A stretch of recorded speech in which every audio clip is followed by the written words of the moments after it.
Hey there, this is Thomas Manning, and on this special episode of Meet Me in the Movies Open Dialogue, I'm excited to be sharing with you my recent conversation with film composer Tom Holkenborg, who you may also know as Junkie XL.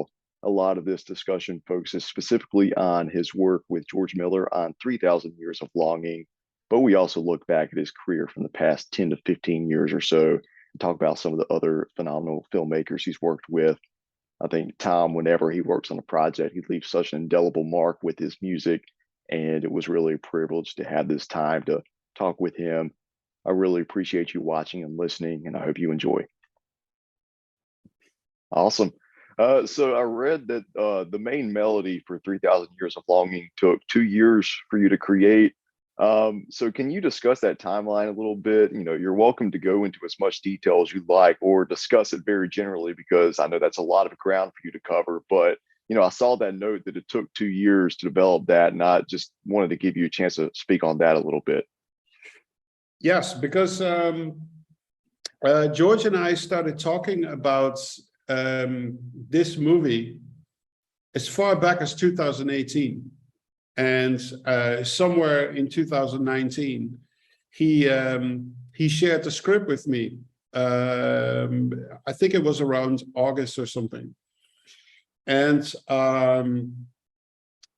besides the fact that George and I worked, but accidentally the poster is like right there, Mad Max. But so we've been working together since 2013. And besides the working relationship, we also became really good friends. So we are on a bi-monthly contact anyway, to talk about various things in life. And so that's why I was way ahead of the curve, what was coming. And he was talking about it like very passionately. And so somewhere in the beginning of 2020, just before COVID, we started to work on this thing. And what we agreed on was that we were looking for one melody that was able to carry the whole film. And a melody that could transform from bitter anguish, very emotional, heartbreaking to, a love story. One melody that can do all that. And that is catchy enough that when you walk out of the theater, you're still kind of humming it in your head, because also the movie is ending with it. Also with the great collaboration with Matteo. And so yeah, then the big thing started, how to craft a melody like this. And so George and I talked about it. And normally, when I send something to a director, I would send something that is completely fleshed out, just like with a full arrangement or anything. And we both agreed, just like, let's not do that, because it's going to mask any potential issues with the melody by itself. If you look it in the eye as naked as possible, what is wrong about it. And so I started writing one melody, and then another melody. And so we both came to the conclusion, it's like, oh, this section is really cool, but that section is definitely not working, and constantly against the light of what this melody needed to accomplish. And somewhere in September, reiteration like 80 or something like that, we felt we got something really close. And then we were fine-tuning it together by having a Zoom session like you and me right now. And I would sit behind the piano and I would play this thing. And then halfway through, George would say, stop. And it's like, something is not connecting for me here. But then the rest is great. And then sitting behind the piano, we would just like figure this out. And then eventually we had something by the beginning of October that we thought, oh, this could really work. We decided, let's live with this for a little bit. And so after a few weeks, we got back together. And George said, this is it. What is really interesting, though, that he gave me like the most horrible task that you can give a composer. And that is that he said to me, if I play this thing before I go to bed on my iPhone, I put the phone away, and I wake up in the morning and I'm able to sing the melody, then I know it's a good melody. Well, Wow. that's a horrible thing to ask Oh yeah. of a composer, but it was again like a really great collaboration, and then I started turning it into arrangements. And what was really interesting is that, and so the scene with Solomon, when he comes to court and he plays his harped instruments, that piece of music was completely finished before they started shooting. So he actually performed, and the audience, as far as they were actually real people on the set, they performed to that piece of music what was happening at a certain point. Then some of the other pieces I finished as well, and he played those sections extensively to the actors. It's like, this will be the music for this particular scene. You know, he really wanted to do it like that. And which is interesting because it recalls like back some great memories of the collaboration between Ennio Morricone and Sergio Leone, where, you know, much of the music was actually composed on forehand, and Sergio Leone would play things on set, or he would play them to the actors. It's like, okay, this is the musical mindset that you're in, for the emotion or for the intenseness of the scene. And so it was really great to work like that.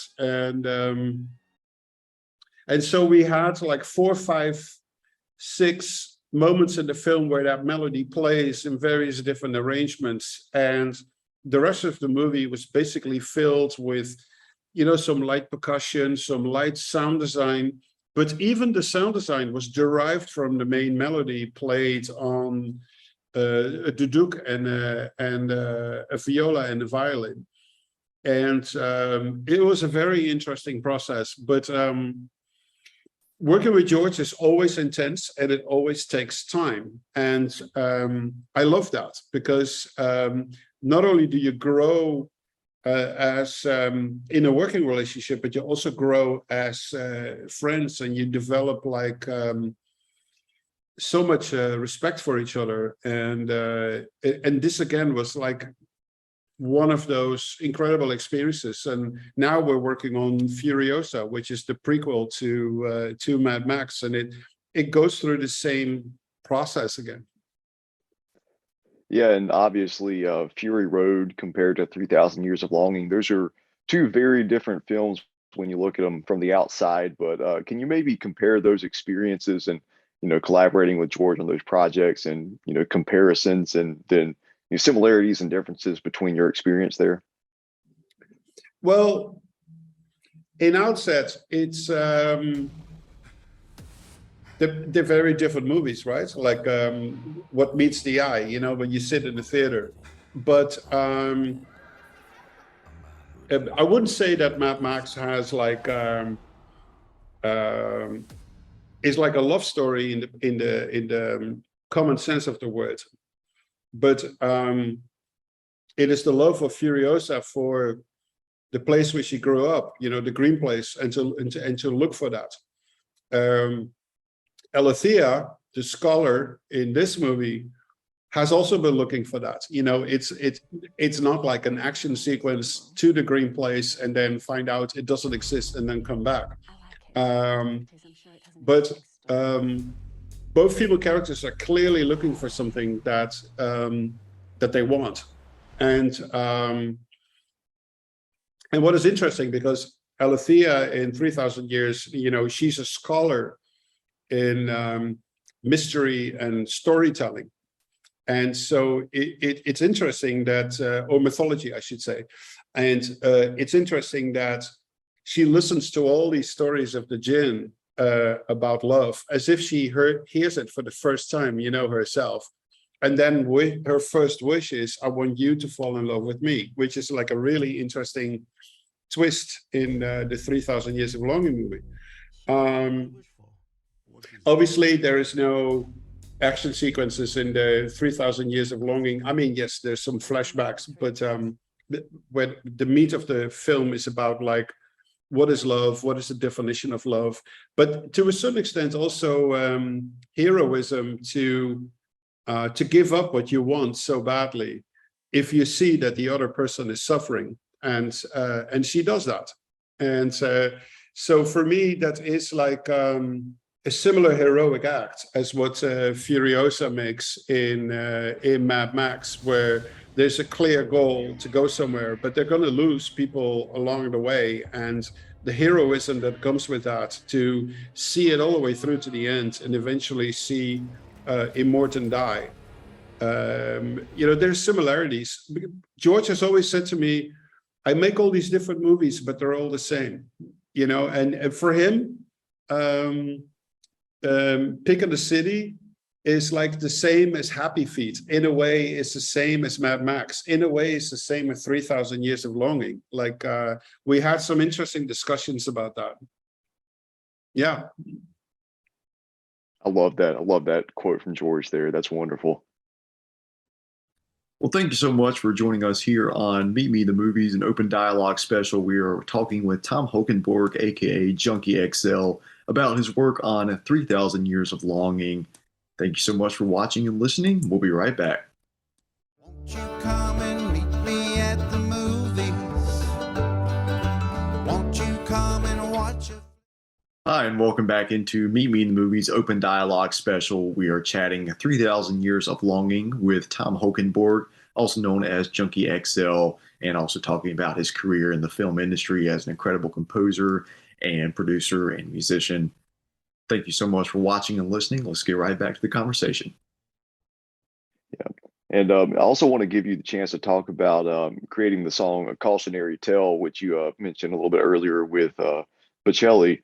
And it's really a beautiful piece of music. And I think Matteo's voice blends so incredibly with your arrangement. So what was that collaborative process like? And, I know the song itself is really capstone to the entire film. I'm sure that you felt kind of the weight and importance of getting that right. You're correct. I mean, if I may, if there's a couple of things I would like to mention about the music in this film, and then I'll get to the end title.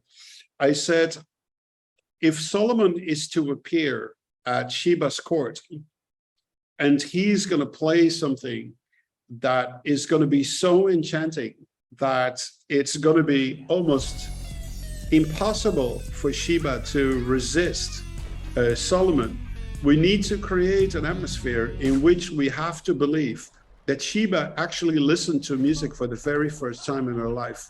And she would perceive that as a miracle. So I said to George, what if we left the first 20 minutes of the music, of the film, without music? I know we're all jaded, we listen to stuff all day, we hear like music blasting in grocery stores and in fashion stores, and it's on streets, and it's in the subway, it's everywhere. But let's just pretend that for 20 minutes, we're not listening to any music. And then when Solomon plays that theme for the first time, we feel somewhat a similar sensation as to what Sheba is feeling about this melody. Then I mentioned to George, and now I get to the theme song. Can we do something as it was as brilliantly executed on Titanic, where the theme is everywhere in the movie, and then the song is the theme, but now with words?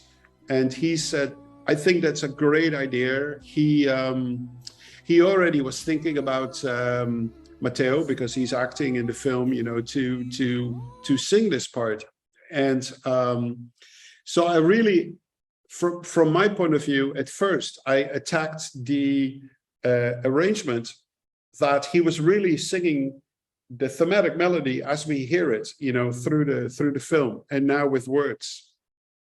And so in the beginning, George wrote some lyrics in English, and then we had Michael Bocelli, Matteo, record it, and we talked about it. And I said, I feel that the words are too much on the nose, just like English is a language that we all understand, but actually what we're looking at from the eyes of the jinn and the story that the jinn is telling, because he was always, and he will always be, that it seems like such a slice in time, which is 2020, where the English words are perfectly picked for, whatever people want to hear in 2020. Shouldn't it be something that is more abstract, and then even bizarre extra abstract? And then George came with the idea to record it in really old languages, and even like languages that we technically don't know how they actually were spoken, thousands of years ago, but some scholars know most likely what the sounds were and what, combination of words they were Aramaic. And so George worked with a scholar or two, as far as I understood, to come up with lyrics for the song that had the gist of what he was writing in English, but now it's all sung in these ancient languages. And eventually we end up a little bit in English to really create that time frame that the movie has, 3,000 years. And you've been described as a full contact composer. So can you kind of take a minute to talk about how this influences your technique and procedures in developing new music, and specifically how it was significant in the production of 3,000 Years? When I call myself a full contact composer, I mean that I want to have something in my hands, just like I'm not the type of composer that sits here with like sheet music and a pen and just writes everything out and it's done, or sit all day in front of a computer and just figure it out in a computer. I need to have guitars, bass guitars. I make my own equipment. I make sometimes my own instruments, or I have exuberant instruments being built for me, just like I did for King Kong, the insane big bass drum. Create unique instruments where I make sounds with, for instance, for 300 years of 300 Rise of an Empire, not 300 years, 300 Rise of an Empire.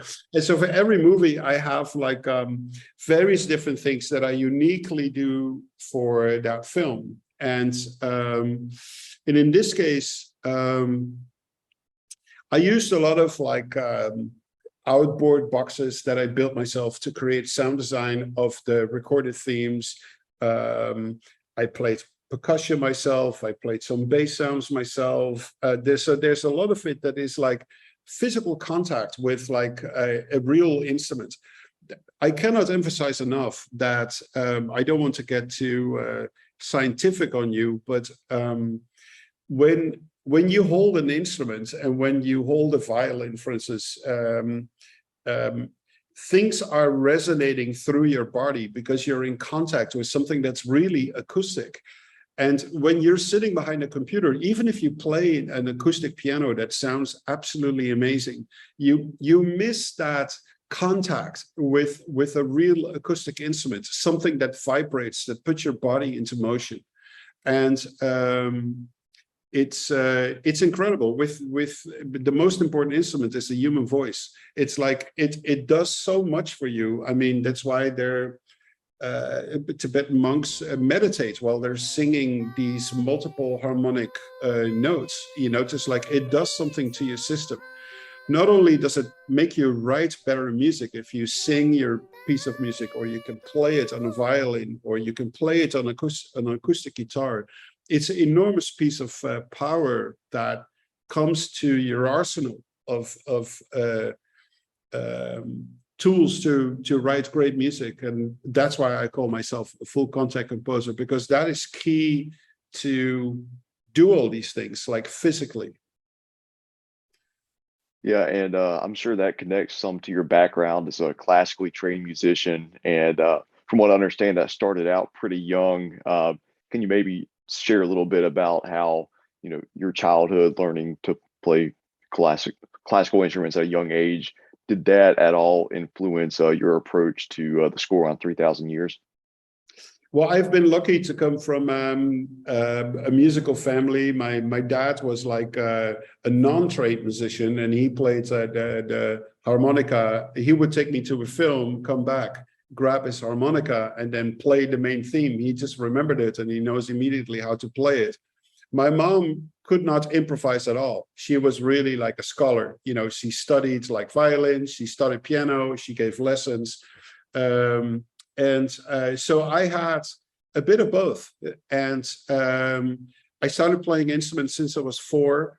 And I had lessons on all these different instruments. And then when I was 14, I started working in a music store, selling the first digital instruments that came out, like we're talking 1983, 1984.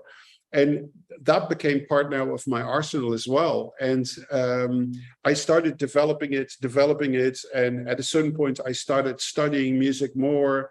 And then obviously I had this whole electronic music career where I developed techniques on my own to create like really weird sounds and unique sounds with all the tools available, whether it is acoustic or it's like electronic. And I even developed my own software at this point, to create sounds in the most unique way. And it's been a long history of experimentation and making lots of mistakes, by the way,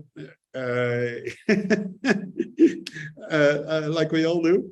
And but you create an interesting tool set that you always have with you. It's like, oh, I know how to do this. Oh, I know how to do that. And you worked on such a wide variety of projects and worked with a lot of great filmmakers over your career. You've been connected in one form or another to filmmakers like Christopher Nolan, Zack Snyder, Robert Rodriguez, Peter Jackson, James Cameron, names like that. And each of these are unique and visionary artists in their own right. But what have you continued to learn about yourself from this career of working on, such a variety of creative ventures and working with different creative minds across this time? Well, every time when I get in a room with either one of these directors that you mentioned, including George Miller, and also I would like to add Tim Miller, not related, that I did Deadpool with. It's like film scoring, 2.0. And I go to class with these wonderful directors, and I'm getting paid to go to class. It's like it's wonderful. And each director has taught me various aspects of how to look at a scene. And every director has a different approach, and it's so interesting. And so when you work on a new film, sometimes I approach a scene a certain way, and then the director in question that I work with would be like, how did you come up with that? And I said like, well, I had lots of conversations with Peter Jackson, how he would attack a scene like that. Or this is something I learned from Zack Snyder, or this is something I learned from Robert Rodriguez. And so it's incredible, because as a composer, you've worked with all these people, and you take all that knowledge in, and you take it to your next film and to your next film. And it's especially the learning process that's so fascinating for me. And that comes also with lots of dialogue. Like, you cannot score a movie successfully unless you have so much dialogue with the director beforehand. George and I have a practical joke that actually comes from a book written by somebody on this matter, not regarding film scoring. But let's say you have 4 conversations before you start a project. And then a third person would say, did you actually discuss the project? And the answer is no, we talked about everything, but actually not about the project. And what is interesting about that is you get to learn each other so well by talking about all these other things, that actually the project at hand becomes less important to talk about, because you now know that other person really well. You now know most likely what that person is looking for. And that is a really interesting way of looking at it. And most of the conversations that I have with people go about everything, but not necessarily always about the project in question. Yeah, most definitely. Well, again, Tom, it really has been a privilege to chat with you today. Well, Tom, I wish we had more time, but I know there's a lot on your schedule today. But once again, really, really thoroughly enjoyed the discussion, and hopefully we get a chance down the line to speak again about one of your future projects. And congrats on this film, and looking forward to seeing where things shape up from here. Thank you so much, man. Enjoyed talking to you. Thank you. Have a great day. You too. Yo, bye. Well, thank you so much to Tom Holkenborg for joining us here on this Meet Me in the Movies Open Dialogue special. I am Thomas Manning, and it was wonderful to talk to Tom about 3,000 Years of Longing and his career in the film industry. Thank you so much for watching and listening, and we'll see you next time on Meet Me in the Movies. Many films to view until we meet again. Next time we see you, we'll gladly fill you in. We'll tell about the happy and the sad ones. We'll talk about the good ones and the bad ones. Many films to view till we meet again.